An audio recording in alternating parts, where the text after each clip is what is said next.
धन्यवाद। हमारे विद्यापीठ गीत में एक शब्द आता है, मुक्ति ही मंगल दीक्षा। और आज जो हम अपना कार्यक्रम कर रहे हैं जिनके साथ भारतीय शिक्षण मंडल, वो पिछले 70 साल से इसी ध्येय वाक्य के साथ आगे चल रहा है कि विद्या वही है जो आपको मुक्त करे, जो आपको इंडिपेंडेंट करे। मैं स्वागत करूंगा श्री राजेश पांडे जी का। आप माननीय व्यवस्थापन परिषद सदस्य हैं, आप भी हमारे साथ मंच पर मौजूद हैं। आपका स्वागत है सर। भारतीय शिक्षण मंडल पिछले 50 सालों से इस कार्यक्रम में लगातार लगा हुआ है कि किस तरीके से भारत की शिक्षा को आत्मनिर्भर बनाया जाए, और उसी दिशा में कार्य करते हुए आज उन्होंने ये तय किया कि हम भारत सरकार सावित्रीबाई फुले पुणे विद्यापीठ के साथ मिलकर सुभाष चंद्र बोस जी के विचारों को प्रासंगिक भी करेंगे और प्रसारित भी करेंगे। तो भारतीय शिक्षण मंडल आज हमारे साथ मिलकर खड़ा है। तो शिक्षण मंडल का जो कार्यक्रम है उसमें एक परंपरा रहती है कि कार्यक्रम में ध्येय श्लोक भी रखा जाता है। तो आज ध्येय श्लोक के लिए मैं श्री रोहन मानदानी जी से अनुरोध करूंगा कि वो आएं और ध्येय श्लोक कहें। रोहन।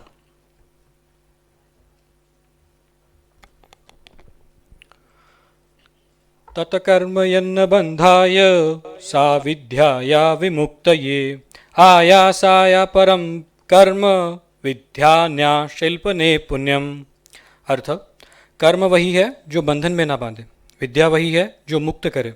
अन्य सभी कर्म निरर्थक क्रिया व अन्य सभी अध्ययन मात्र कारीगिरी है।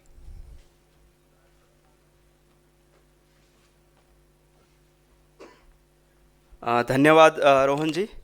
इसी प्रसंग में मैं ध्येय वाक्य के लिए श्री केदार नाइक जी से अनुरोध करूंगा। केदार। राष्ट्रीय पुनरुत्थान के लिए प्राथमिक से लेकर उच्च शिक्षा तक संपूर्ण शिक्षा को भारतीय मूल्यों पर आधारित, भारतीय संस्कृति की जड़ों से पोषित तथा भारत केंद्रित बनाने हेतु नीति, पाठ्यक्रम तथा पद्धति लाने के लिए आवश्यक अनुसंधान, प्रबोधन, प्रशिक्षण, प्रकाशन और संगठन करना भारतीय शिक्षण मंडल का ध्येय है। धन्यवाद केदार जी। चूँकि कार्यक्रम आज सुभाष चंद्र बोस जी के मुख्य प्रस्तावना पर है, तो आज ही मौका है कि हम उनके द्वारा रचित और गाए गए आज़ाद हिंद फौज के राष्ट्रगान को भी सुने।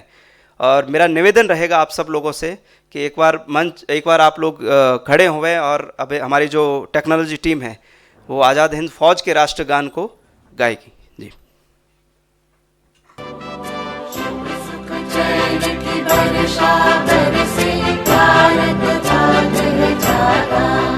पंजाब सिंध गुजरात मराठा द्राविड़ उत्कल बंगा, चंचल सागर विंध्य हिमालय नीला जमुना गंगा। तेरे नित गुण गाए, तुझसे जीवन पाए, समतन पाए आशा। सूरज बनकर जग पर चमके, भारत नाम सुहागा।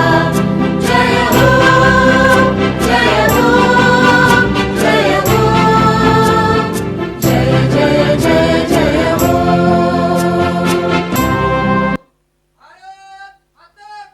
जय। धन्यवाद। मैं मंच पर उपस्थित सभी सदस्यों से निवेदन करूंगा कि आप पुष्पार्पण कर हमारे प्रतिमा पूजन करावें। सावित्रीबाई फुले जी की प्रतिमा यहाँ पर मौजूद है, सुभाष चंद्र बोस जी की प्रतिमा यहाँ पर मौजूद है। पुष्पार्पण कर प्रतिमा पूजन करावें।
मंच पर उपस्थित सदस्यों का स्वागत कार्यक्रम हम करेंगे।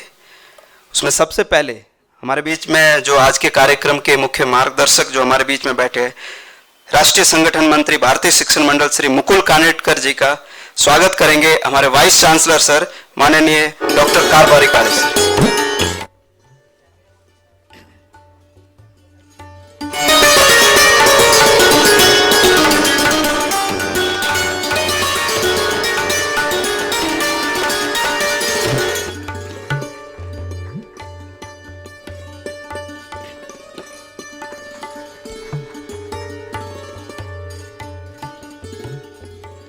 हमारे वीसी सर का स्वागत करेंगे डॉक्टर संतोष पारचुरे जी, आप संचालक हैं विद्यार्थी विकास मंडल के।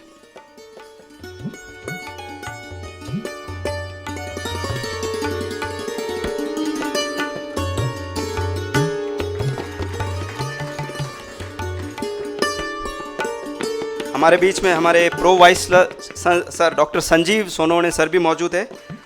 आपका स्वागत करेंगे डॉक्टर प्रभाकर देसाई सर, आप संचालक है राष्ट्रीय सेवा योजना सावित्रीबाई फुले पुणे विद्यापीठ के।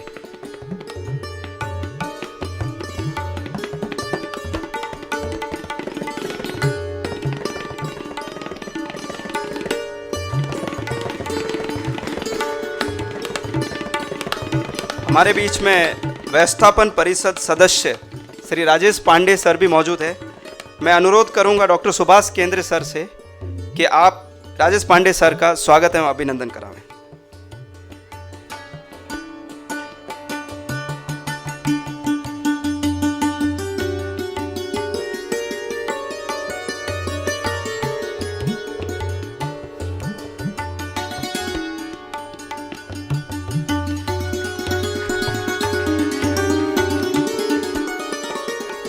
हमारे बीच में भारतीय शिक्षण मंडल के कुछ गणमान्य लोग भी बाहर से पधारे हैं, चूँकि सावित्रीबाई फुले पुणे विद्यापीठ की एक परंपरा रही है और सभी सदस्यों का स्वागत भी करती है। तो मैं हमारे बीच में डॉक्टर राजेंद्र पाठक जी मौजूद है, आप नागपुर यूनिवर्सिटी के सीनेट मेंबर है और अभी वर्तमान में भारतीय शिक्षण मंडल के राष्ट्रीय कोषाध्यक्ष है। इनके स्वागत हेतु मैं निवेदन करूंगा श्री प्रसन्नजीत फडणवीस जी से कि आप राजेंद्र पाठक जी का सम्मान कराएं।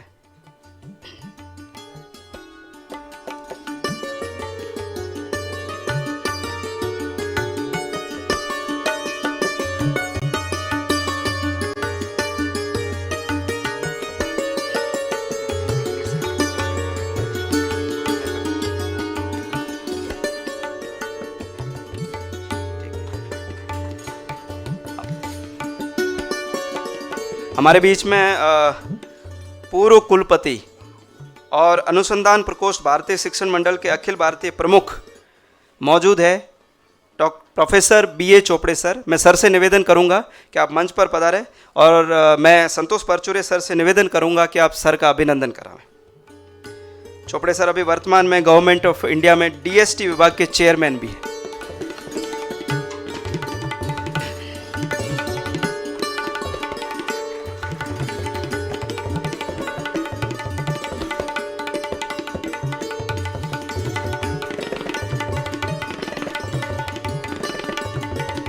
हमारे बीच में एक गणमान्य अतिथि मौजूद है, भारतीय शिक्षण मंडल के पदाधिकारी संभाजी नगर छत्रपति संभाजी नगर इकाई टीम के संचालक डॉक्टर प्रज्ञा काळे जी भी मौजूद है। मैं निवेदन करूंगा कि आप मंच पर पधारें।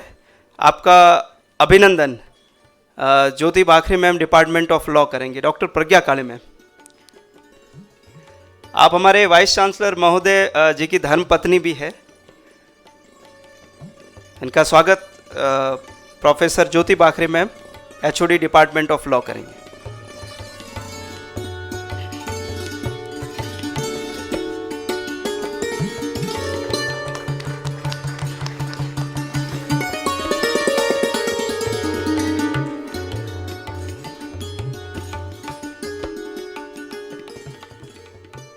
कार्यक्रम की प्रस्तावना हेतु मैं निवेदन करूंगा प्राचार्य डॉक्टर संजीव सोनवणे सर, प्रकुलगुरु सावित्रीबाई फुले पुणे विद्यापीठ से कि आप मंच पर पधारें।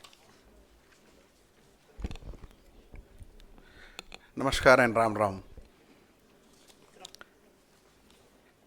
आज आपण सर्वजण खरं तर एका विशेष कार्यक्रमासाठी एकत्र आलेलो आहोत. 9 ऑगस्ट विद्यापीठ आवारामध्ये खूप कार्यक्रमांची आज सकाळपासून रेलचेल आहे आणि त्यातला अत्यंत महत्त्वाचा असा या कार्यक्रमासाठी आपण एकत्र आलेलो आहोत.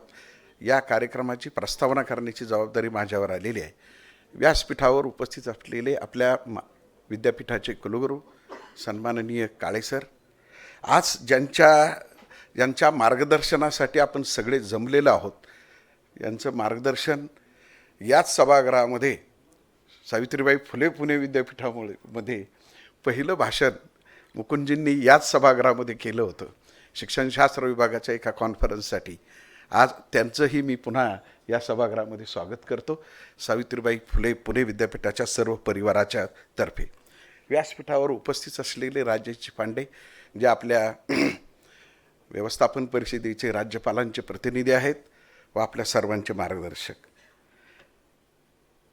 प्रसेनजीत फडणीस सर, की जे या प्रांताचे शिक्षण मंडळाचं कामकाजसाठी आपल्याला सर्वांना मार्गदर्शन करतात, तेही आज व्यासपीठावर उपस्थित आहेत.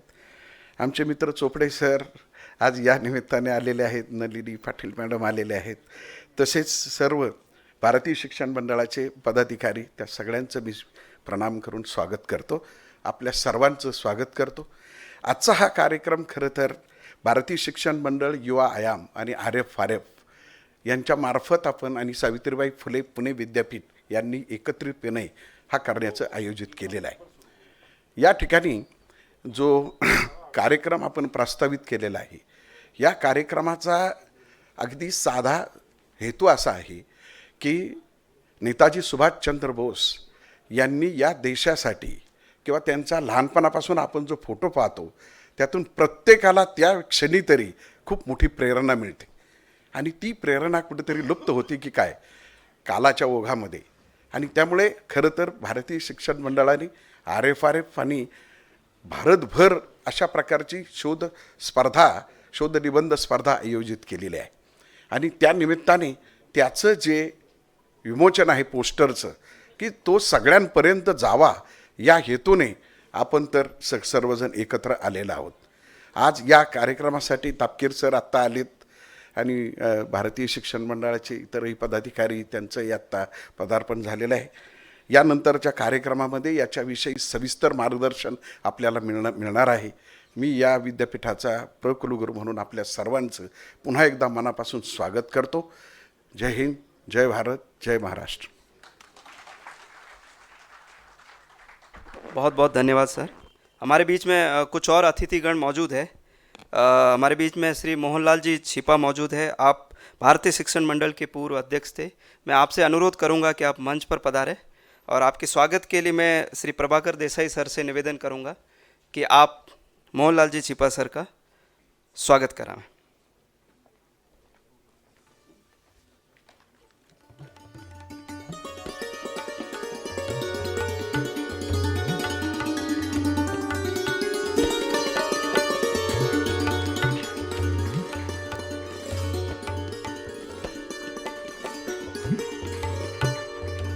धन्यवाद सर. हमारे साथ इस प्रांगण में सावित्रीबाई फुले पुणे विद्यापीठ के कई पदाधिकारी और माननीय गण मौजूद है.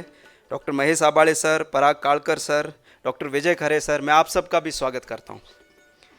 इसी के साथ ही चूँकि इस कार्यक्रम पूरे भारतवर्ष में चल रहा है और इस कार्यक्रम का एक पोस्टर का भी लोकार्पण होना आज तय हुआ है, तो मैं निवेदन करूंगा मंच से कि आज के इस कार्यक्रम का पोस्टर लोकार्पण करावें और मैं टीम से अनुरोध करूंगा कि वो पोस्टर लेके मंच तक पहुंचे.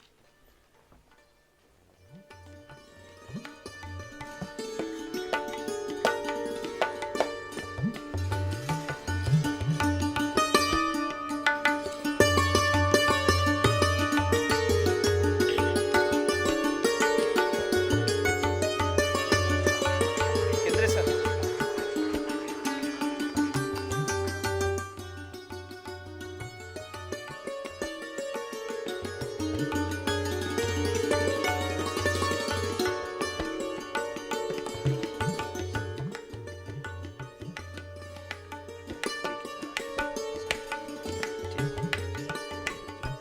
यह पोस्टर सावित्रीबाई फुले पुणे विद्यापीठ ने दायित्व लिया है कि विद्यापीठ से संबंधित सभी कॉलेजों और इतर कॉलेजों में भी विद्यापीठ इन पोस्टर्स को भेजेगी। और आप सबसे निवेदन रहेगा, जो भी लोग उन कॉलेजेस से संबंधित यहाँ पहुँचे, इस पोस्टर को अपने स्टूडेंट्स के बीच में वितरित करें, अपने नोटिस बोर्ड्स पे भी जरूर लगाएं, ताकि ज़्यादा से ज़्यादा सहभागिता हो सके। ये आपसे निवेदन रहेगा। इसके पश्चात आज हमारे इस कार्यक्रम के अध्यक्ष हमारे माननीय कुलगुरु श्री काळे सर से मैं निवेदन करूंगा कि आप अपने मनोगत प्रदान करावें। सर।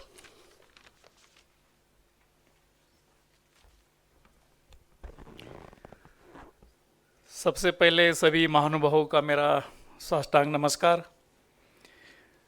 आदरणीय व्यासपीठ और सम्मानीय व्यासपीठ पे भी विराजमान हुए सब अतिथिगण, सावित्रीबाई फुले पुणे विद्यापीठ, विद्यार्थी विकास मंडळ, राष्ट्रीय सेवा योजना व भारतीय शिक्षण मंडळ युवा आयाम आणि रिसर्च फॉर रिसर्जन्स फाउंडेशन यांच्या संयुक्त विद्यमाने आज आपण सुभाष स्वराज सरकार शोध निबंध लेखन कार्यशाळेच्या निमित्ताने इथे जमलेलो आहोत। या कार्यक्रमाचे उद्घाटक म्हणून आपल्याला राष्ट्रीय पातळीवरचे सुपरिचित असे एक सन्माननीय व्यक्ती श्री मुकुल कानिटकर, राष्ट्रीय संगणक मंत्री, भारतीय शिक्षण मंडळ हे लाभलेले आहेत। त्यांच्याबद्दल आपण सर्व सुपरिचित आहात। त्यांचं व्याख्यान, त्यांची वाणी आणि त्यांचे विचार हे अगदी प्रगल्भ आहे, मंत्रमुग्ध करणारे आहे। त्यामुळे मी त्यांच्यामध्ये आपल्यामध्ये जास्त वेळ घेणार नाही। या कार्यक्रमानिमित्त मंचावर उपस्थित असलेले विद्यापीठाचे प्रकुलगुरू प्रोफेसर सोनवणे सर, माननीय राजेशजी पांडे, गव्हर्नर नॉमिनी व्यवस्थापन परिषद सदस्य, प्रसेनजीतजी फडणवीस, भारतीय शिक्षण मंडळ उपाध्यक्ष पश्चिम महाराष्ट्र प्रांत BSM, प्रभाकर देसाई, संतोष परचुरे, सुभाष केंद्रे आणि कंप्लीट टीम भारतीय शिक्षण मंडळाची, सभागृहात उपस्थित असलेले राष्ट्रीय कोषागार पाठकजी, आदरणीय Thombare sir, professor Chopde sir आणि सर्व सन्मानित अतिथीगण, मित्र आणि मित्र हो। खरं तर हा एक अतिशय दूध शर्करा योग आहे। मुकुलजींना आमचा बऱ्याच दिवसापासूनचा आग्रह होता की आपण एकदा विद्यापीठात यावं आणि आम्हाला परत तुमच्या वाणीने एक मंत्रमुग्ध करावं, परंतु तो योग आज आला। तुम्हाला सुपरिचित आहे की सुभाष स्वराज सरकार हे जे निबंध स्पर्धा पूर्ण भारतामध्ये आयोजित केलेली आहे, त्यांनी आतापर्यंत बऱ्याचशा केंद्रीय विद्यापीठामध्ये, IITsमध्ये, NITsमध्ये या स्पर्धेचं उद्घाटन करून उद्बोधक केलेलं आहे। या 75वर किंवा आजीदेवच्या महोत्सवाच्या निमित्तानं संपूर्ण भारतवर्षामध्ये विद्यार्थ्यांमध्ये एक नवीन एक जागृती तयार व्हावी, त्यांच्या गुणांना वाव मिळावा आणि एक उत्स्फूर्त असं एक वातावरण निर्मिती व्हावी म्हणून BSM युवा आयाम रिसर्च फॉर रिसर्च फाउंडेशनतर्फे पूर्ण भारतभरामध्ये एक शोध निबंध लेखन स्पर्धा आयोजित केलेली आहे। देश स्वातंत्र्याच्या 75व्या वर्षाचा अमृत महोत्सव साजरा करत आहे आणि यानिमित्त स्वातंत्र्यासाठी बलिदान दिलेल्या सुपुत्रांचे स्मरण व्हावे आणि त्यांचे विचार तरुणापर्यंत पोचवावे, यासाठी भारतीय शिक्षण मंडळ युवा आयाम तर्फे सुभाष स्वराज या विषयाचा शोधसंबंध प्रतिगत येत आहे आणि त्याचं विमर्शनसुद्धा सन्माननीय पाहुण्यांच्या हाती आता झालेलं आहे। सुभाष बनू इच्छिणाऱ्या तरुणांच्या स्पर्धेत स्वागत। या दिमागदार कार्यक्रमाच्या लाखोच्या संख्येने रसिक सहभागी होतील, त्यांना प्रेरणा मिळेल आणि त्यांनी या स्पर्धेमध्ये भाग घ्यावा या उद्देशानं आपण या कार्यक्रमाचं आयोजित केलेलं आहे। आमची विद्यापीठातर्फे आपण सर्वांना विनंती असेल, आपण ज्या पोर्टफोलिओ काम करतात, ज्या संस्थेत काम करतात, तिथे गेल्यानंतर विद्यार्थ्यांमध्ये हे नवचैतन्य निर्माण करून त्यांना या निबंध स्पर्धेमध्ये आपण सहभागी करून अशी एक इच्छा आहे। स्पर्धेचे शोधनिबंधाचे विषय फार अतिशय महत्त्वाचे सुनियोजित केलेले आहे। त्यामध्ये आत्मनिर्भर भारत, सुभाष यांच्या नजरेतून, आझाद हिंद सरकार, निर्मिती आणि महत्त्व, स्वातंत्र्याचे अज्ञात नायक, आंतरराष्ट्रीय संबंधावर दृष्टिक्षेप, नेताजी ते आजपर्यंत, अमृत वर्षातील सुभाष संकल्प 2022-2047, लष्करी प्रशिक्षणाची अनिवार्यता आणि ह्या संपूर्ण स्पर्धेसाठी जी पात्रता ठरवण्यात आली आहे ती आहे पदवीपूर्व विद्यार्थी म्हणजे UG ऑल डिसिप्लिन, पदव्युत्तर विद्यार्थी PG ऑल डिसिप्लिन, संशोधन विद्यार्थी PhD स्कॉलर आणि इतर खुले ज्यांचं वय 40 वर्षापेक्षा कमी असावे। तर अशी सर्वसाधारण कल्पना आहे। या स्पर्धेत जे काही पारितोषिके मिळतील, ज्यांचा काही या स्पर्धेतून एक नामोल्लेखित देश पातळी होईल त्यांच्यासाठी सुद्धा पुढे बऱ्याच अशा योजना आखलेल्या आहे. माननीय मुकुलजी त्या याच्यावरती प्रकाश टाकतील आणि या संपूर्ण कार्यक्रमाचं नियोजन आणि उद्दिष्ट आणि देशभक्तीपर असलेला आपला सर्वांचा आत्मीय सन्मान याबाबतीत प्रकाश टाकतील. मी जास्त वेळ न घेता या कार्यक्रमासाठी मुकुलजींना आणि सन्माननीय सदस्य आणि आपले सर्वांना पुन्हा एकदा मनापासून त्यांचं स्वागत करतो. वेळ दिल्याबद्दल त्याचे आभार मानतो आणि आपण सुद्धा सर्वजण या कार्यक्रमाला उपस्थित याबद्दल सुद्धा आपले धन्यवाद देतो आणि थांबतो. नमस्कार. जय हिंद. जय भारत. भारतीय शिक्षण मंडळ RF या संदर्भामध्ये आपल्या विद्यापीठामध्ये प्राध्यापक सुभाष केंद्रे हे नोडल ऑफिसर आहेत. पुढील काळामध्ये या अंतर्गत अनेक संशोधन प्रकल्प हाती घेतले जाणार आहेत. ज्यांना म्हणून त्यामध्ये सहभाग घ्यायचा असेल त्यांनी सुभाष केंद्रे सर किंवा आम्हाला प्रतीक दामा किंवा राठोड यांच्याशी संपर्कात राहून यामध्ये सहभाग दिल्यास आपल्याला या चांगल्या गोष्टी पुढे नेता येतील. हीच विनंती होती. आभारी आहे. धन्यवाद वाइस चांसलर सर आपके प्रेरणादायी विचारों के लिए. अब मैं चूँकि सुभाष चंद्र बोस जी ने जो अपने कार्य को प्रारंभ किया था तो उनकी आज़ाद हिंद फौज सेना और उनके कार्यक्रमों में गीतों का बड़ा महत्व था. तो उसी से प्रेरणा लेते हुए एक राष्ट्रीय गीत के लिए, एक राष्ट्रवादी गीत के लिए मैं विनोद पांडे जी से निवेदन करूंगा कि आप आएँ. विनोद जी.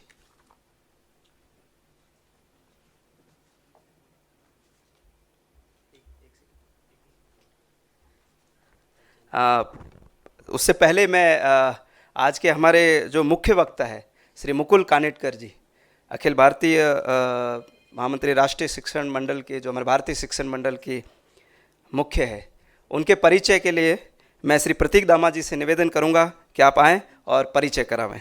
श्री प्रतीक दामा जी. नमस्कार. श्री मुकुल कानेटकर जिन्होंने अपना लौकिक शिक्षा विधि स्नातक के तौर पर डॉक्टर बाबा साहेब आम्बेडकर विधि महाविद्यालय नागपुर से पूर्ण किया है. उन्होंने 1990 से राष्ट्र सेवा में अपना आप को समर्पित किया है. 1919 से 2012 तक विवेकानंद केंद्र कन्याकुमारी में जीवन वृत्ति के लिए काम किया है. साल 2012 से श्री मुकुल जी भारतीय शिक्षण मंडल के कार्यान्वित हुए हैं और 2016 से भारतीय शिक्षण मंडल के अखिल भारतीय संगठन मंत्री के रूप में दायित्व निभा रहे हैं. विवेकानंद इंटरनेशनल फाउंडेशन नई दिल्ली में 2008 से 2011 तक सचिव के तौर पर यशस्वी कार्यकाल पूर्ण किया. 2007 से मध्य प्रदेश राज्य योग परिषद की ओर से सलाहकार के रूप में भी उनका कार्य उल्लेखनीय है. मुकुल जी ने 12 जनवरी को राष्ट्रीय युवा दिन के अवसर पर एक साथ सूर्य नमस्कार निकालने का विश्व विक्रम भी किया है. श्री मुकुल जी का व्यक्तित्व एक प्रख्यात शिक्षाविद, शोधकर्ता, विचारक, चेतक, प्रेरक के तौर पर है.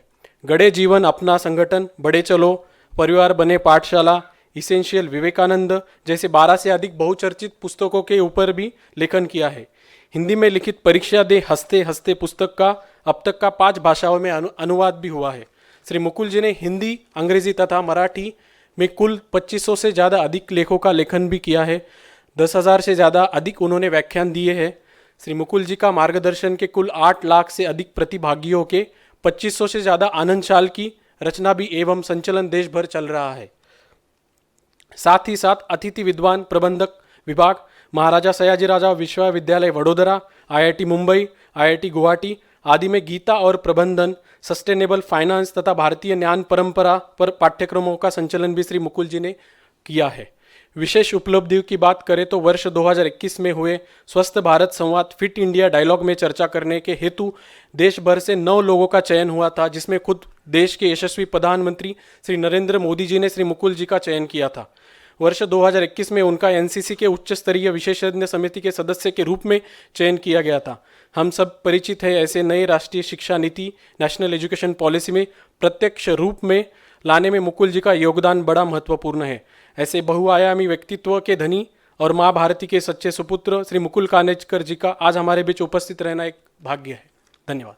इसके बाद मैं विनोद पांडे जी को व्यक्तिगत गीत के लिए आमंत्रित करता हूँ.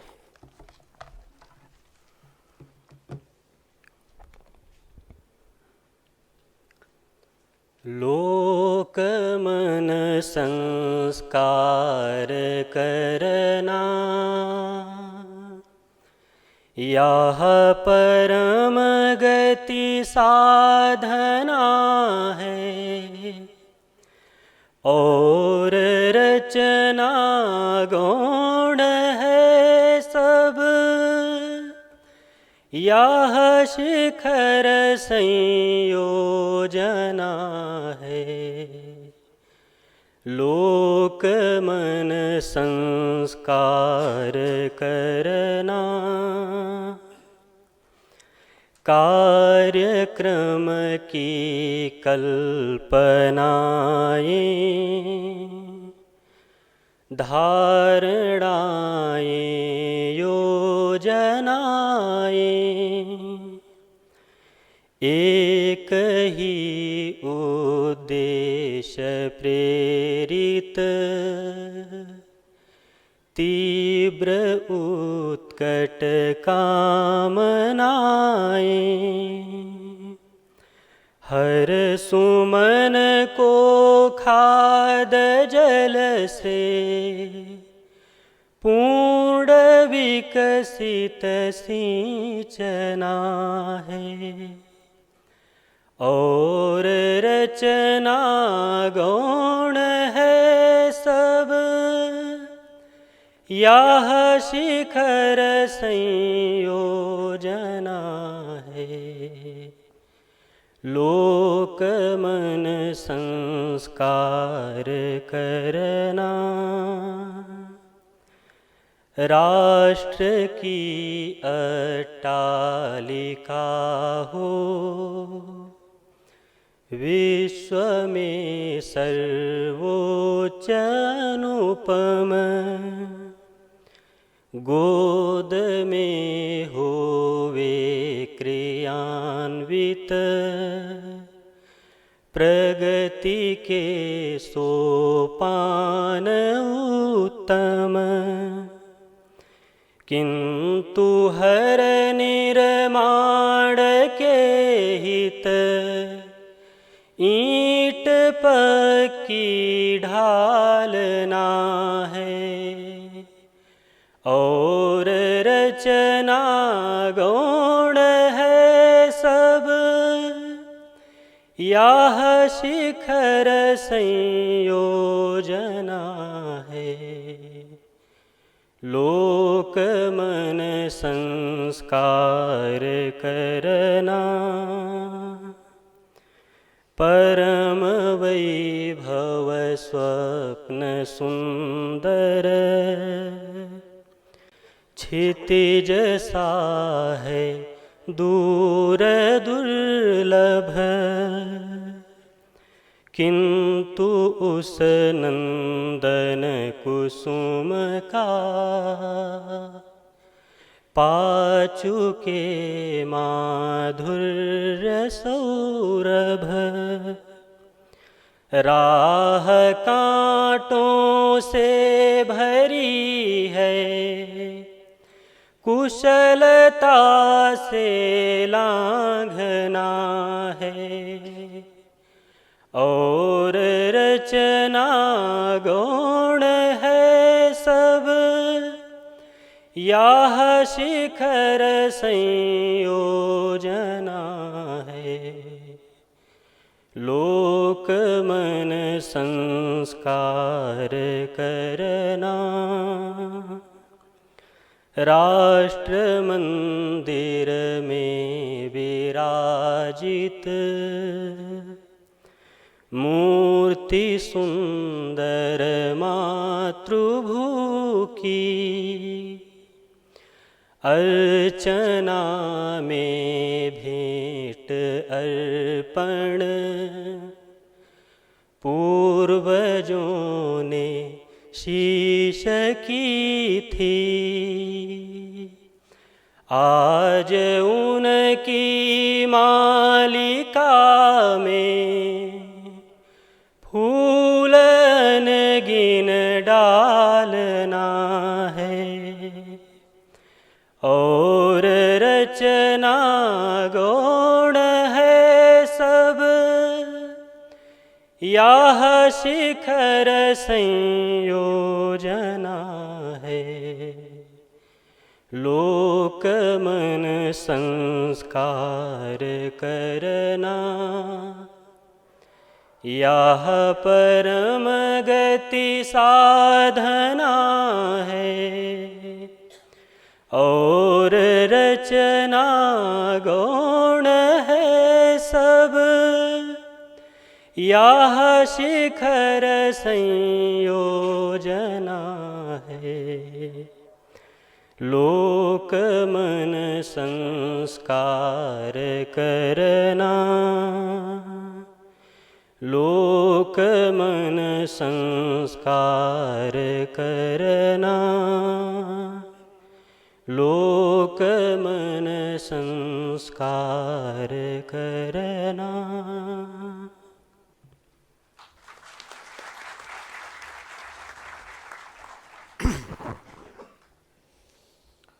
इति ते ज्ञानमाख्यातं गुह्याद् गुह्यतरं मया, विमृशेदशेषेण यथेच्छसि तथा कुरु। आज की इस सभा की अध्यक्षता कर रहे इस सावित्री भाई फले पुणे विद्यापीठ के आदरणीय कुलगुरु आचार्य कारभारी काळे सर, प्र कुलगुरु सोनवणे सर, मंच पर उपस्थित पुणे विद्यापीठ के प्रबंधन में प्रमुख भूमिका निभाने वाले राज्यपाल के प्रतिनिधि हमारे मित्र राजेश पांडे जी, भारतीय शिक्षण मंडल के प्रांत उपाध्यक्ष प्रसेनजीत जी, यहाँ सम्मुख उपस्थित सभी भारतीय शिक्षण मंडल के विभिन्न अधिकारीगण, विद्यापीठ से जुड़े हुए और एसएनडीटी के भी मैं देख रहा हूँ प्राध्यापक वृंद, भारत माता के प्यारे सपूतों, बहनों और भाइयों। अभी जिस श्लोक से मैंने प्रारंभ किया वह भगवद गीता के 18वें अध्याय का 13वां श्लोक है। भगवद गीता में, पूरी भगवद गीता में भगवान कृष्ण, हम सब लोग जानते हैं, रणभूमि में विषाद में ग्रस्त हुए, डिप्रेशन में गए, निर्णय नहीं कर पाने वाले अर्जुन को युद्ध के लिए प्रेरित करने का प्रयत्न कर रहे हैं।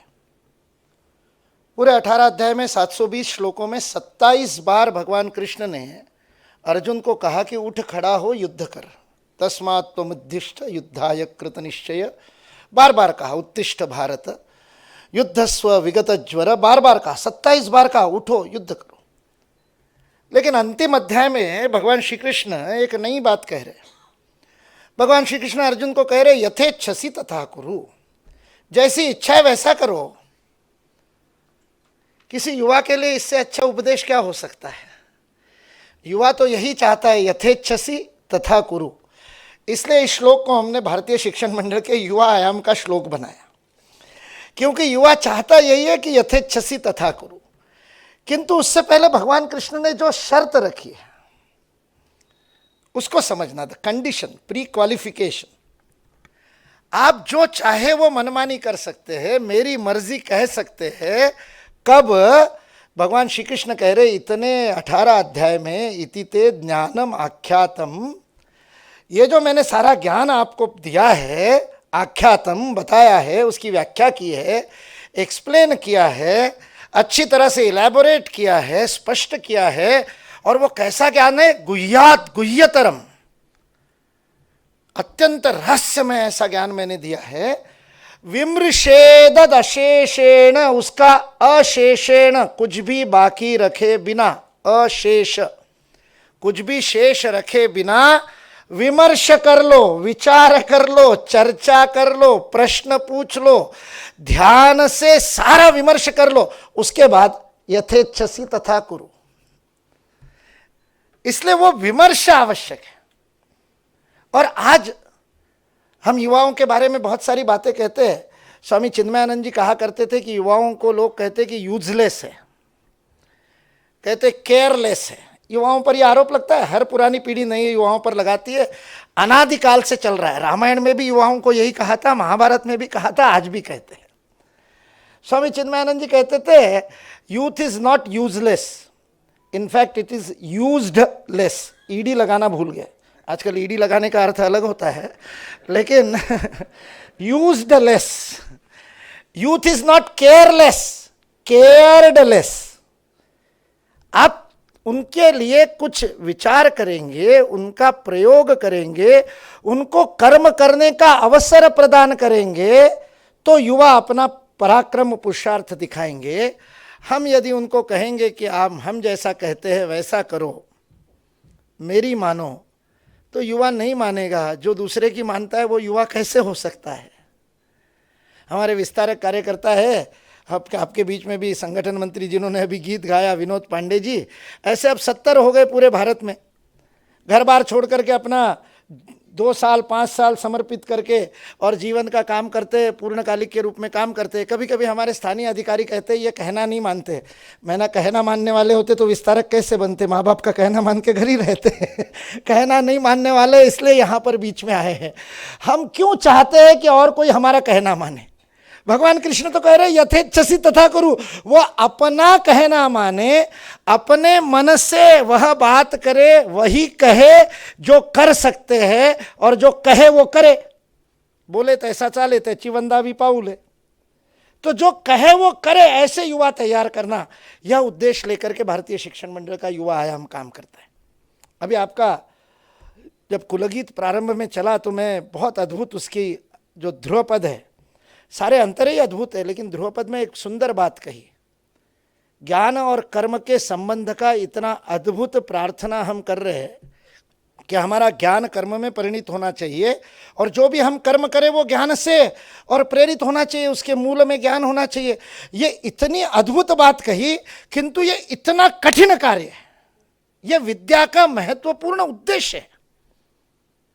विद्या इसी को कहते हैं when knowledge can be applied, जो आचरित किया जाए ऐसा ज्ञान हो, आचरण में आ सके। लेकिन उसके लिए शिक्षकों को आचार्य बनना पड़ता है। जिसके आचरण से शिक्षा होती है वो आचार्य है। आचार्य होगा तब ज्ञान कर्म में परिणित होगा, और कर्म के पृष्ठ में यदि ज्ञान रहना है तो विमर्श करना पड़ेगा। विमृशेदत अशेषेण यथेच्छसि तथा कुरु। कुरु यानी कर्म, कर्म कुरु करने से पहले और विमर्श होना चाहिए। हम विमर्श का अवसर प्रदान कर रहे हैं क्या? हम विमर्श कर रहे हैं क्या शिक्षा क्षेत्र में? इसलिए उसका अवसर देने के लिए यह अद्भुत एक ऐसा पूरा अखिल भारतीय स्तर पर एक बड़ा अभियान, जिसका आज यहाँ पर शुभारंभ आपके सामने पुणे विद्यापीठ में, पुणे विद्यापीठ के सहयोग से, सह आयोजकत्व में पुणे विद्यापीठ आगे चल करके इस बात को अपना अभियान बना करके हाथ में लेकर के कर रहा है। उसके लिए काळे सर, सोनवणे सर और सभी को धन्यवाद देना तो इनके साथ में अन्याय होगा, क्योंकि ये साथ में मिलकर के काम कर रहे हैं। मैं इन सबको ऋणी रहना चाहता हूँ कि हम साथ मिलकर के ये काम करें, क्योंकि वास्तविकता में ये विद्यापीठों का काम है। विद्यापीठों ने किया होता तो शिक्षण मंडल को करना ही नहीं पड़ता। शिक्षण मंडल ये अभियान इसीलिए कर रहा है, इसलिए आप साथ मिलकर के इस काम को कर रहे हैं। ये विमर्श का अवसर प्रदान करने वाला काम है, क्योंकि विमर्श करने के लिए तप करना पड़ता है, अपने अंदर जाना पड़ता है, गहरी छलांग लगानी पड़ती है, बाहर नहीं अंदर। कर्म की छलांग बाहर तब लगाई जाती है जब अंदर छलांग लगाते, जो सुभाष चंद्र बोस ने लगाई थी। इसलिए सुभाष स्वराज सरकार ये नाम ही इसलिए दिया क्योंकि सुभाष चंद्र बोस उस समस्त क्रांतिवीरों का प्रतिनिधित्व करते हैं जिनको उतना न्याय नहीं मिला जितना मिलना चाहिए स्वातंत्र्य के बाद स्वाधीनता के लिए। उन्होंने श्रेय के लिए नहीं किया था, किंतु हमारी प्रेरणा के लिए श्रेय देना आवश्यक है। इसलिए इस प्रतियोगिता के विषयों में एक विषय अनाम वीरों के बारे में है, जिनको हम जानते नहीं। आज सुबह प्रसेनजीत जी ने मेरे को एक मैसेज भेजा जिसमें एक अनाम वीर की जानकारी दी। हमारे यहाँ के रायगढ़ के अनाम वीर है, मुझे नहीं पता था। मैं अपने आप को इतना मानता हूँ कि इतनी सारी बातें पता है और इतने अनाम वीरों के बारे में मैं जानकारी एकत्रित करने, उन्होंने सुबह नाम लिया, मुझे पता नहीं, मैंने कहा जानकारी भेजी।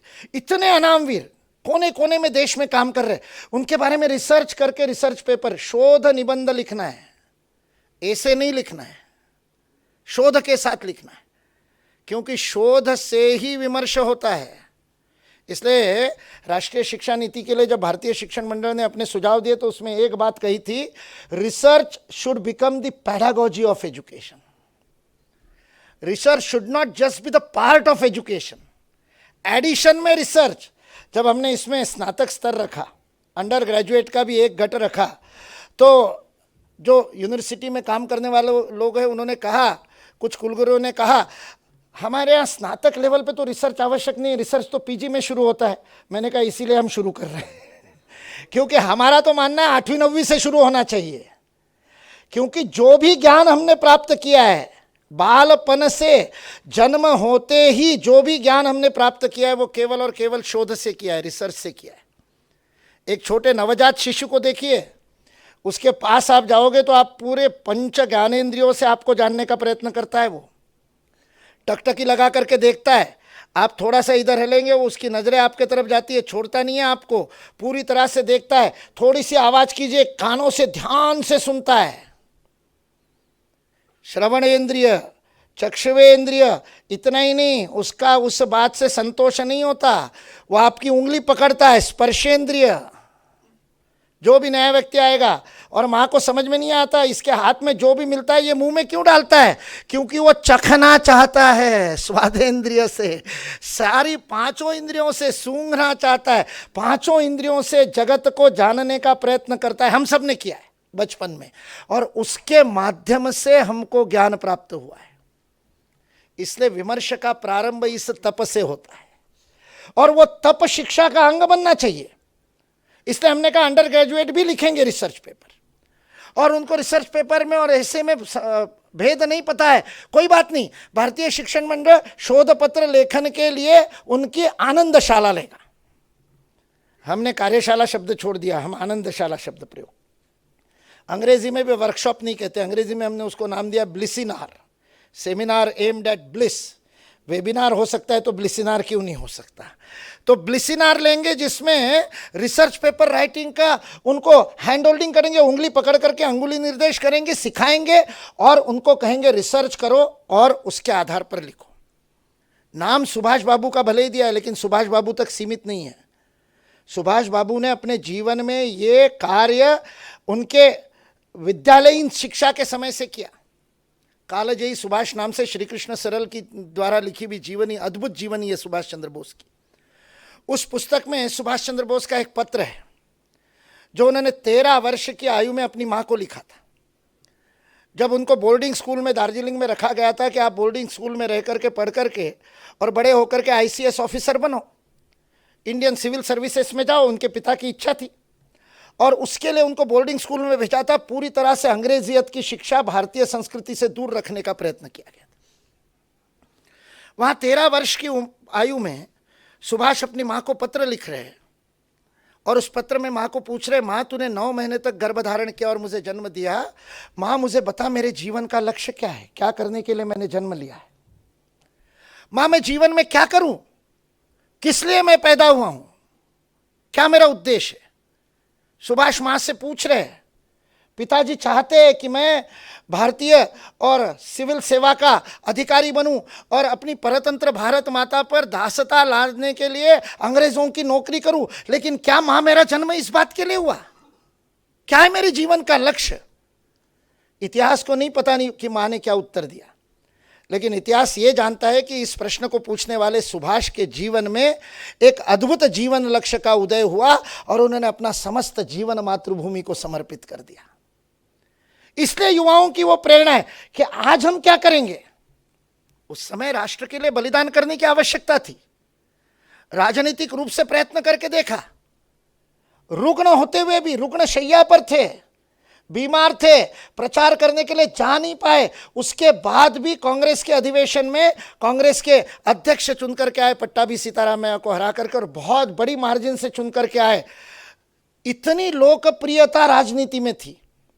उसके बाद भी ध्यान में आया कि ये मार्ग संभवतः बहुत लंबा मार्ग है और इससे शायद स्वातंत्र मिलेगा नहीं। रणाविन स्वातंत्र कोणा में आले, स्वातंत्रवीर सावरकर कहते। सुभाष बाबू के मन में भी वह विचार आया, और इसलिए कांग्रेस से और त्यागपत्र देने के बाद वो अंग्रेज़ों द्वारा नज़र कैद बनाने से उसमें से छूट करके, और हम सब लोग जानते हैं किस प्रकार अफगानिस्तान, ईरान के रास्ते से होते हुए यूरोप में गए। ये तो इतिहास हम सब लोग जानते हैं, लेकिन आप कल्पना करके देखिए रत्नागिरी में बैठ करके सावरकर के साथ उनकी क्या चर्चाएं हुई। इसलिए जो छठा विषय रखा है वह छठा विषय भारत के संविधान सभा में चर्चा हुई थी। भारत की संविधान सभा में संविधान बनाते समय संविधानकर्ताओं ने इस बात पर चर्चा की थी कि प्रत्येक भारतीय को लश्कर का मिलिट्री का एजुकेशन मिलना चाहिए, सैनिक प्रशिक्षण मिलना चाहिए। उस समय जनरल करियप्पा के पास में जब ये विचार गया तब जनरल करियप्पा ने कहा कि यह संभव नहीं है क्योंकि इतना बड़ा इंफ्रास्ट्रक्चर सेना के पास नहीं है। उस समय 35 करोड़ आबादी थी, इतने लोगों को दे सके। और इसलिए तब नेशनल कैडेट कोर का और एनसीसी का प्रारंभ हुआ था। और प्रारंभ में 1960 में प्रारंभ होने के बाद 1964 तक एनसीसी की सदस्य संख्या करोड़ों में थी। 1.5 करोड़ एनसीसी कैडेट्स 1964 में थे। पर फिर उस समय रिसोर्सेस का समस्या आई और उस कारण से उसको सीमित किया गया। आज केवल 15 लाख कैडेट बनते। इसलिए जब उस राष्ट्रीय समिति में हमको इस बात पर विचार करने के लिए प्रधानमंत्री ने हमारी समिति बना करके कहा कि आप विचार करके बताइए एनसीसी ज़्यादा प्रभावी कैसे हो, अधिक से अधिक लोगों तक कैसे पहुंचे। और उसके रिकमेंडेशन हमने सरकार को दिए। उस पर चर्चा करते समय ध्यान में आया कि यह सैनिक अनुशासन जो सुभाष चंद्र बोस ने आज़ाद हिंद सेना में किया, और उस समय आप सोचिए 40 के दशक में, उससे पहले 30 के दशक के अंत में 1937-38 में सुभाष चंद्र बोस महिलाओं का पथक बना रहे। इसलिए आज जिस जेंडर इक्वालिटी सावित्रीबाई फुले के नाम से बने हुए विद्यापीठ में हम बात कर रहे हैं, तो सुभाष चंद्र बोस ने उसको साकार करके दिखाया। और केवल सेना नहीं निर्माण किया, आज़ाद हिंद सेना, उसका अगला चरण किया। उनकी विदेश नीति के बारे में इसलिए चर्चा करने के लिए कहा है, उनकी नहीं, उनसे प्रारंभ होकर आज तक भारत की विदेश नीति किस प्रकार से रही। और आज फिर एक बार कैसे सुभाष बाबू के विचारों के अनुसार एक शक्ति के केंद्र के रूप में विदेश नीति। आप कल्पना कीजिए, भारत से विस्थापित होकर के निकल करके गया हुआ व्यक्ति और जर्मनी में जाकर के और हिटलर से मिलता है, मिलने के लिए कुछ सेकंड का समय मिलता है और उसके बाद में 40 मिनट तक हिटलर उनकी बात सुनते रहते। किस प्रकार के वक्ता होंगे। हिटलर जैसे तानाशाह को और समझाने की क्षमता रखने वाले, किस प्रकार की अद्भुत राष्ट्रहित की विदेश नीति का एक नमूना उन्होंने दिया। और इसलिए इस प्रतियोगिता के नाम में सरकार जो शब्द है वह आज़ाद हिंद सरकार के संबंध से है कि सुभाष चंद्र बोस की विशेषता यह है कि सुभाष चंद्र बोस ने केवल और केवल स्वातंत्र प्राप्ति के लिए और सैनिक विद्रोह या जिसको कहते हैं हिंसात्मक वायलेंट मेजर्स का उपयोग करके और शस्त्र के साथ में प्रयोग किए, इतनी सी बात नहीं है। एक बहुत बड़ी राजनीतिक सोच को लेकर के वो चल रहे थे और जिसको गवर्नमेंट इन एग्जाइल कहते हैं। जैसे आज तिब्बत की सरकार भारत में है, तिब्बत चीन के कब्जे में है, किंतु दलाई लामा के साथ धर्मशाला में आप जाओगे तो वहाँ तिब्बत की सरकार है, पूरे प्रधानमंत्री है, प्रधानमंत्री से लेकर पूरा मंत्रिपरिषद है और वह सरकार भारत से काम करती है। यह विश्व राजनीति की जो उनकी समझ है, कूटनीति की जो समझ है, डिप्लोमेसी की समझ है।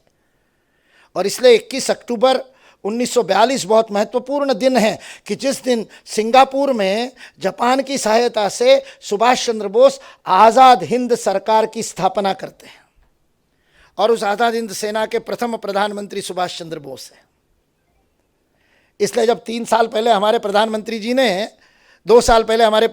जी ने अंडमान में जाकर 30 दिसंबर को तिरंगा फहराया और उस समय प्रधानमंत्री जी ने ट्वीट किया, आज़ाद हिंद सरकार के प्रथम, भारत की आज़ाद हिंद सरकार के प्रथम प्रधानमंत्री सुभाष चंद्र बोस द्वारा 30 दिसंबर 1943 को अंडमान में किए गए और तिरंगा फहराने के कार्यक्रम की हम याद में ये काम कर रहे हैं। तो लोगों ने आलोचना की, प्रथम प्रधानमंत्री कैसे क्या हो गए सुभाष बाबू। लेकिन उनका दृष्टि देखिए, स्वतंत्रता से 4 साल पहले सरकार स्थापन करते हैं। उनकी विदेश नीति देखिए, विश्व के 16 देश उस समय द्वितीय महायुद्ध की स्थिति चल रही है, उसके बाद भी विश्व के 16 देश उस सरकार को मान्यता देते, रिकॉग्नाइज करते। आज विश्व की राजनीति इतने आगे बढ़ गई, उसके बावजूद ताइवान को और भारत ने भी अभी तक रिकॉग्नाइज नहीं किया है। अभी जब अमेरिका की विदेश मंत्री ताइवान में पेलोसी जब गई थी, उस समय 18 घंटे के लिए वहाँ उनका हवाई जहाज इसलिए नहीं उड़ पाया क्योंकि चीन विरोध कर रहा था। सुभाष चंद्र बोस 1943 में 16 देशों की मान्यता लेते हैं आज़ाद हिंद सरकार को। इसलिए स्वराज सरकार, यह जो शब्द है ये विमर्श की दिशा के लिए। अनाम वीरों ने इतना बड़ा काम किया है और उस कार्य को एक संवैधानिक राजनयिक मान्यता के साथ लोकतांत्रिक तरीके से किया है। लक्ष्मी सहगल उनकी सरकार में मंत्री है उस समय, स्वयं विदेश मंत्री बनकर के उन्होंने विदेशों में संपर्क किए और भारत की सरकार की स्थापना करना, भारत के बाहर रहते हुए और चलो दिल्ली का नारा लगाने वाले सुभाष बाबू, मृतात्माओं में भी और प्राण का संचार करने की क्षमता रखने वाले सुभाष बाबू। मैं जब इतिहास को पढ़ता हूं तो मैं इस ढंग से पढ़ता हूं, जब सुभाष चंद्र बोस का तुम मुझे खून दो मैं तुम्हें आज़ादी दूंगा वाला भाषण मैंने पढ़ा, रंगून में दिया गया वह भाषण, भारतीय ब्रिटिश सेना में जो भारतीय युद्धबंदी थे, जिसको जापान ने युद्धबंदी बनाया था, उन युद्धबंदियों के समक्ष दिया गया भाषण है। आप कल्पना कीजिए, युद्ध में पराभूत बंदियों के सामने उनका मानस क्या होगा, और उनके सामने खड़े होकर सुभाष बाबू आज़ाद हिंद सेना की स्थापना कर रहे हैं और उनके सामने खड़े होकर के आह्वान कर रहे हैं, आप भले ही ब्रिटिश सेना में लड़ते लड़ते पराजित हो गए हो, किंतु वास्तविक जय आपकी प्रतीक्षा कर रहा है, और यदि वास्तव में आप भारत को स्वतंत्र करना चाहते हो तो आओ आज़ाद हिंद सेना में सम्मिलित हो जाओ, चलो दिल्ली का नारा लगाया। उस भाषण में सुभाष चंद्र बोस कह रहे, और इसलिए इस पोस्टर में आप देखेंगे प्रतियोगिता है किंतु पुरस्कारों का वर्णन नहीं है।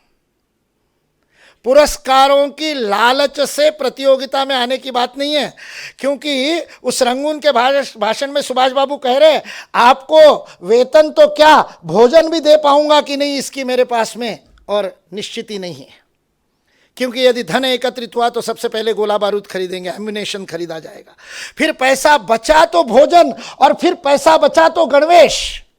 क्या नंगे पांव कांटों में चलकर भूखे पेट भारत के लिए लड़ने की तैयारी है? अगर ऐसा बलिदान करने के लिए तत्पर हो तो आओ और आजाद हिंद सेना में सम्मिलित हो जाओ। सुभाष चंद्र बोस ने आह्वान किया और पंक्ति लग गई। हम सब लोग जानते हैं कि कितने लंबी लंबी कतारें लग गई। 13 साल का बालक कतार में खड़ा है, सामने आता है, लोग कहते तेरी आयु कम है। जो भर्ती करने वाले आज़ाद हिंद सेना के शाहनवाज हुसैन जैसे जो सेनानी थे, वो उनको कहते नहीं पीछे जाओ, तुम हटो, तुमको नहीं लेंगे। वो हटता नहीं, वो जाकर के पीछे पंक्ति में लगता है। जब 5वीं बार उसको आकर के खड़ा होता हुआ देखा तो नेताजी उसको बुलाते, क्या बात है? और 13 साल का बालक कहता, आयु कम होने से मुझे आज़ाद हिंद सेना में नहीं लोगे, यह अन्याय क्यों? मेरे पिता ने देश के लिए बलिदान किया, मैं अपने पिता जैसा बलिदान करना चाहता हूं। सुभाष बाबू कहते, ठीक है, तुम आज़ाद हिंद सेना में नहीं आ सकते, किंतु आज़ाद हिंद सेना की सेवा कर सकते हो। और तब उन्होंने एंसिलियरी यूनिट बनाई जो सेवा करती थी। ये घटना जब मैंने पढ़ी और वो जब भाषण पढ़ा, तब मैंने अपने आप से प्रश्न पूछा, उस समय यदि सुभाष बाबू के सामने मुकुल तू उपस्थित होता तो क्या करता? और मेरे अंदर से आवाज आई, यदि उस दिन वहां सुभाष चंद्र बोस के सामने मैं खड़ा होता तो मैं निश्चित रूप से आज़ाद हिंद सेना का सेनानी बनता। तब मैंने अपने आप से दूसरा प्रश्न पूछा, आज यदि सुभाष बाबू होते तो क्या करते? स्वतंत्र भारत के अमृत महोत्सव का हम जब महोत्सव मना रहे और अमृत काल की बात की जा रही कि 75 वर्ष से 100 वर्ष पूर्ण होने का ये 25 वर्ष का जो अमृत काल है, उस अमृत काल में भारत हमारे समस्त पूर्वजों के स्वप्नों को साकार करने के लिए प्रयत्न करेगा। इस प्रकार का जब राष्ट्रीय संकल्प तिरंगा यात्रा के रूप में हम सब लोग कर रहे हैं, केवल तिरंगा फहराना नहीं है, वो तिरंगा फहराना एक संकल्प का लक्षण है। और क्या संकल्प है? आने वाले 25 वर्षों में जब 2047 में स्वतंत्रता की शताब्दी मनेगी, तब जिस स्वप्न को लेकर के हमारे वीरों ने बलिदान किया था, सुभाष चंद्र बोस ने आर्थिक विचार लिखे। क्या भारत की आर्थिक स्थिति होनी चाहिए, किस प्रकार की अर्थनीति होनी चाहिए, इसलिए एक विषय हमने आत्मनिर्भर भारत का रखा है। सुभाष बाबू की सोच को साकार करने के लिए आज हम आत्मनिर्भर भारत की बात कर रहे हैं। कैसे करेंगे, क्या उसके लक्ष्य होंगे, इस पर विमर्श होना पड़ेगा, तब यह अमृत काल के संकल्प पूर्ण होंगे। इन 25 वर्षों में क्या संकल्प लेकर के काम करना है? क्या आज जो देश की स्थिति है उसी के लिए हमारे वीरों ने बलिदान किया था? जब 2014 में 15 अगस्त के भाषण में लाल किले पे से प्रधानमंत्री ने स्वच्छ भारत मिशन का प्रारंभ किया, तब मुझे समझ में नहीं आ रहा था हंसू या रोऊं। 1990 से विद्यालय महाविद्यालयों में जा करके भारत माता को यदि मां मानते हो तो उसमें कचरा नहीं डालोगे, ऐसा छात्रों को संकल्प मैं दिला रहा हूं। बड़ी क्रूरता से दिलाता हूं। मैं कहता हूं अपने मां का चित्र लाइए आंखों के सामने, आंखें बंद कीजिए और अपने मां का चेहरा देखिए, और अपने मां के चेहरे में गालों में कहीं कीचड़ लगी, माथे पर गोबर लगा और उसकी वेणी में, उसके बालों में पॉलीथीन लटक रही है, नाक पर किसी ने पान की पीक थूक दी है। अपनी मां का ऐसा चेहरा देख सकते हो? यदि नहीं देख सकते तो भारत माता को ऐसे कैसे बनाते हो? यह संकल्प 1990 से मैं दिला रहा हूं। 2014 में देश का प्रधानमंत्री लाल किले से बोलता है तो एक बात तो मन में संतोष आती है, अपनी बात अब व्यवस्था के अंदर कही जा रही है, लेकिन दूसरी तरफ इस बात के लिए मन रोता है कि सारा विश्व टकटकी लगा करके उस 15 अगस्त के भाषण को देख रहा था कि नरेंद्र मोदी क्या करेंगे प्रधानमंत्री बनने के बाद, और सारे विश्व के सामने देश के प्रधानमंत्री को कहना पड़ रहा है कि स्वतंत्रता के 67 वर्षों के बाद भी देश आज भी गंदा है, हम अपने भारत को साफ नहीं रख सकते। यह कौन सा कर्तव्य बोध है? इसलिए वह कर्म का प्रेरणा जो ज्ञान होना चाहिए उसके लिए विमर्श करने की आवश्यकता है। इसलिए अमृत काल के संकल्पों के ऊपर युवा रिसर्च करे, शोध करे, विमर्श करे और निकाल करके बाहर लाए। बलिदानी वीरों की गाथाओं के ऊपर लिखे, अनाम वीरों ने जो बलिदान किए उसके बारे में लिखे। वो मदनलाल धिंगरा जो लंदन में फांसी पर चढ़ गया 17 दिसंबर को, और फांसी से पहले उसके मन में जो उबाल आई, और जब उसको पूछा गया कि क्या करोगे, आज तुम्हारी फांसी है और उससे पहले तुम वार्डन को कह रहे हो अंतिम इच्छा क्या है, तो कहता है कि मुझे ला करके और एक शीशा और कंघी ला करके दो और सुगंधित तेल दो। तो अंग्रेज वार्डन पूछता है मरने जा रहा है, उससे पहले श्रृंगार कर रहा है। मदनलाल धिंगरा कहता है मरोगे तो तुम और कब्र में गाड़े जाओगे और इंतजार करोगे 1000 वर्षों तक। मैं तो अपनी भारत माता के सामने जा रहा हूं, जब फांसी पर चढ़ूंगा तो श्रृंगार करके जाऊंगा, क्योंकि अभी गया और अभी किसी और मां की कोख में आकर के फिर से इसी भारत माता के पेट में जन्म लूंगा और भारत माता की सेवा करूंगा। अशफाकुल्ला का मजहब तो पुनर्जन्म को नहीं मानता था। वह अशफाकुल्ला कोर्ट में खड़े होकर के जज को कह रहा है मेरा मजहब नहीं मानता कि फिर से जन्म होता है, किंतु यदि खुदा की कुदरत में फिर से जन्म की कोई व्यवस्था है तो मैं प्रार्थना करूंगा कि बार बार इसी भारत भूमि में जन्म लूं और बार बार इसी के लिए मर मिटूं। ये कहने वाले हमारे क्रांतिकारियों के और स्वाधीनता सेनानियों की कथाएं ही सुनेंगे या अपने आप से प्रश्न पूछेंगे कि हम क्या करेंगे? उस समय देश के लिए मरना आवश्यक था, आज देश के लिए जीना आवश्यक है। और कई बार लगता है देश के लिए जीना देश के लिए मरने से अधिक कठिन है। हर क्षण देश का चिंतन करते हुए, सुबह मुंह में है ब्रश डालते समय कौन सी पेस्ट लगा रहे, वहां से देशभक्ति शुरू होती है, तब आत्मनिर्भर भारत खड़ा होता है। हर क्षण भारत के लिए विचार करने वाले युवा कैसे तैयार होंगे? तो वह ज्ञान और कर्म का संबंध जो जोड़ता है उसे तप कहते हैं। उस तप को जो पुणे विद्यापीठ के और कुल गीत का मर्म है, उस तप को करने वाले तपस्वी यदि तैयार करने हैं तो हमको शोध को प्रचलित करना पड़ेगा। शोध केवल कुछ लोगों की थाती बंद करके नहीं रह जाए, प्रत्येक विद्यार्थी शोधकर्ता बन जाए। और यह विषय लेकर के यह अभियान सुभाष स्वराज सरकार यह अभियान प्रारंभ किया है। विश्व एक विचित्र परिस्थितियों से गुजर रहा है।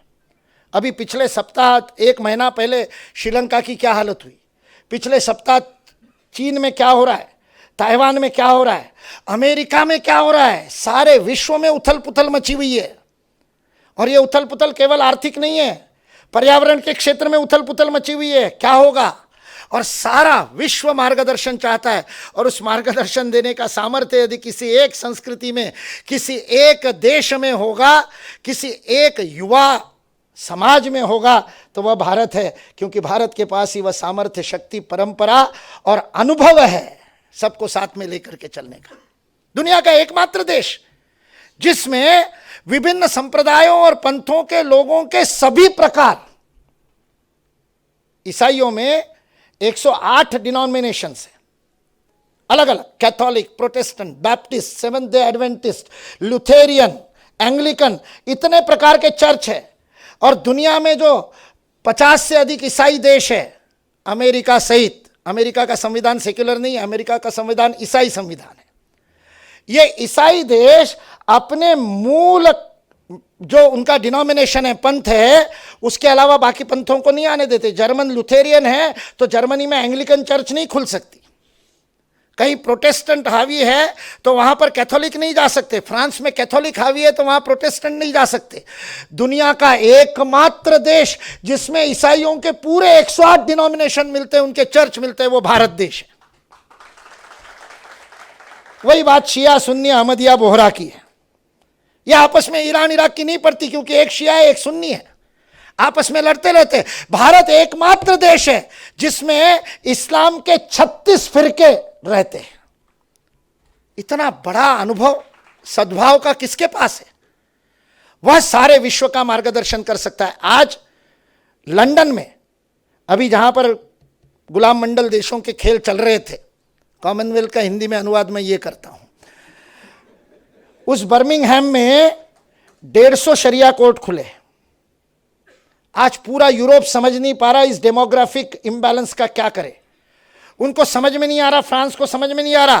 फ्रांस और नॉर्वे और उसको दबाने की कोशिश कर रहे हैं।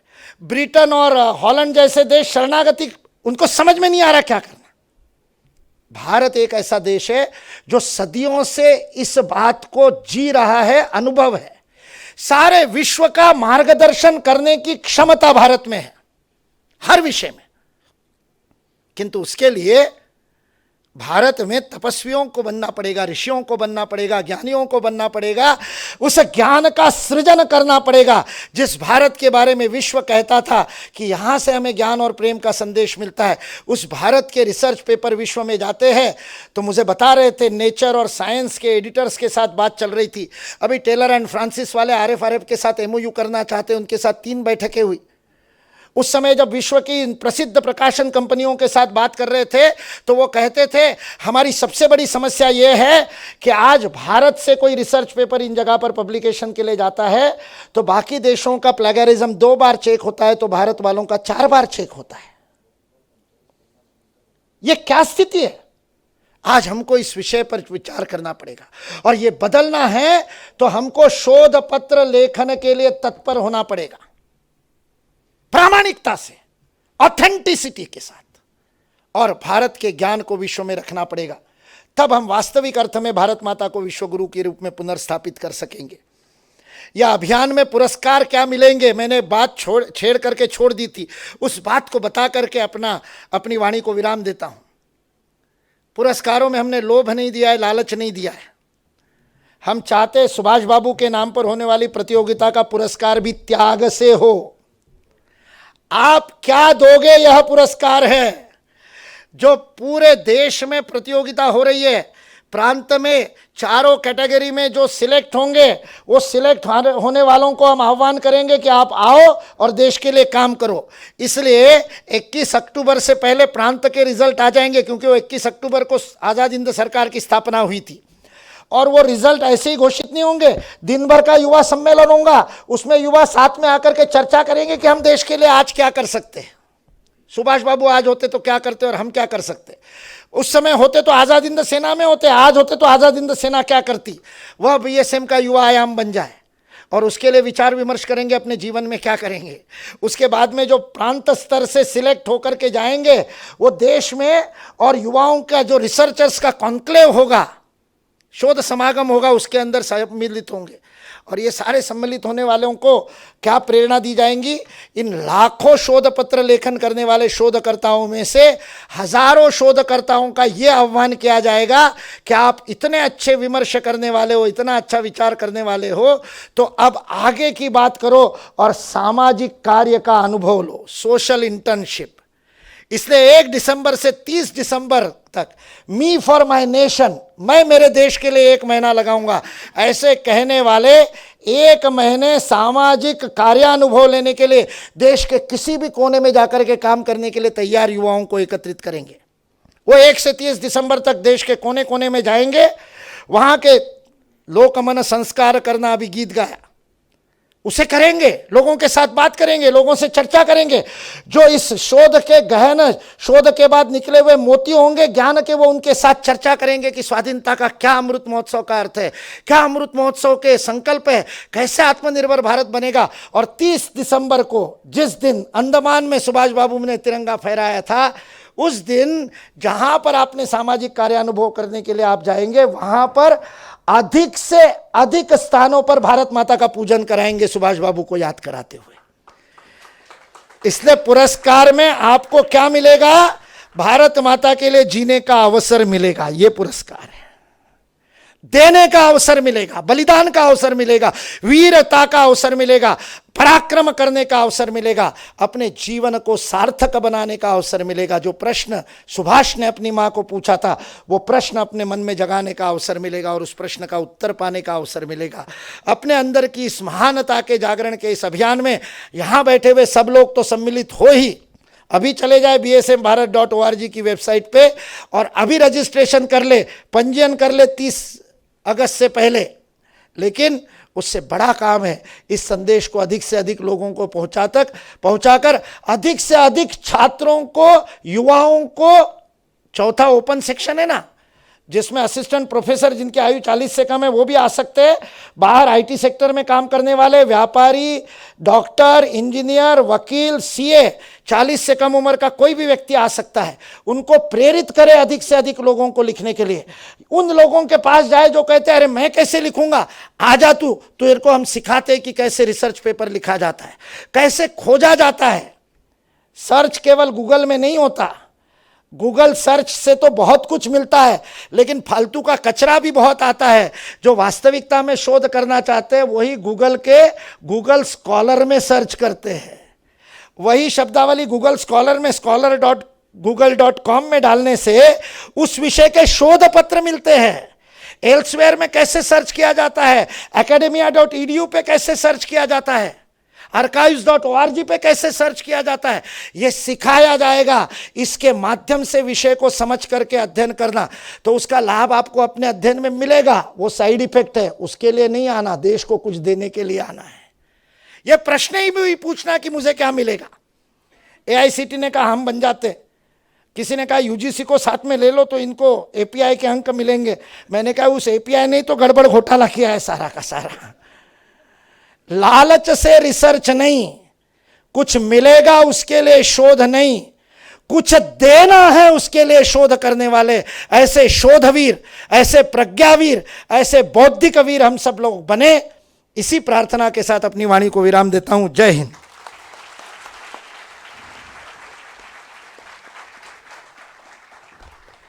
धन्यवाद माननीय मुकुल कानिटकर सर। जिस तरीके से श्रीमद् भगवद गीता में कृष्ण के मन में जो हलचल पैदा हुई, उसका परिणाम भगवद गीता के रूप में प्राप्त हुआ, उसी तरीके से आज आपके वचनों से हम सबके मन में भी कहीं ना कहीं एक हलचल पैदा हुई है और उसकी परिणति सुभाष ग्रंथ के रूप में निश्चित रूप से होगी। ये वादा मुझे लग रहा है सावित्रीबाई फुले पुणे विद्यापीठ के यहाँ पर मौजूद सभी पदाधिकारीगण और सभी छात्र आपसे करते हैं और इसका एक परिणाम, श्रेष्ठ परिणाम आपके सामने जरूर आएगा। धन्यवाद सर। अब मैं आज के कार्यक्रम में कृतज्ञता ज्ञापन के लिए श्री प्रश्नजीत सर से निवेदन करूंगा कि पधारे मंच पर सर।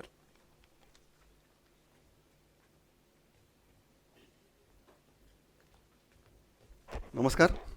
कार्यक्रमाची औपचारिकता म्हणून मी इथं उभा आहे। आजच्या सावित्रीबाई फुले पुणे विद्यापीठाच्या नामविस्ताराच्या भाग्यदिनी आपल्याला आपल्या जोशपूर्ण व मंत्रमुग्ध भाषणांनी प्रेरित करणारे मुकुलजी कानेटकर यांचे मी सर्वप्रथम आभार मानतो। आभार याच्यासाठी मानतो की आज खरं तर कार्यक्रम संध्याकाळी होता, पण त्यांनी आमच्या विनंतीला मान देऊन हा कार्यक्रम सकाळी केला। काही पुढचा कार्यक्रम एक आहे त्याची वेळ पुढे गेल्यामुळे हा कार्यक्रम आधी घ्यावा लागला, पण तरी आपण एवढ्या सर्व संख्येने आलात त्याबद्दल आपलेही आभार।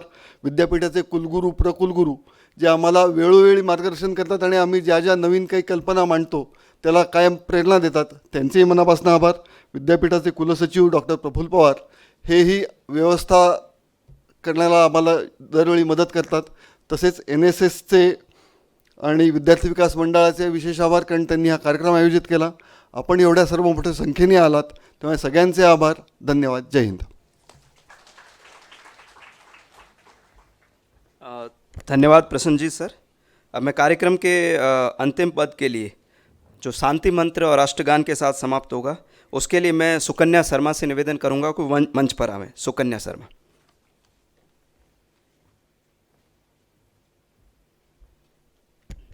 नमस्कार। जीवने यावदातानं स्यात्प्रदानं ततोऽधिकम् इत्येषा प्रार्थनास्माकं भगवन् परिपूर्यताम्। सर्वे भवन्तु सुखिनः, सर्वे सन्तु निरामयाः, सर्वे भद्राणि पश्यन्तु, मा कश्चित् दुःखभाग् भवेत्। ओम शांति शांति शांति। धन्यवाद। कार्यक्रम का समापन राष्ट्रगान से किया जाएगा। आप सबसे अनुरोध है कि अपने अपने स्थान पर खड़े हो जाएं।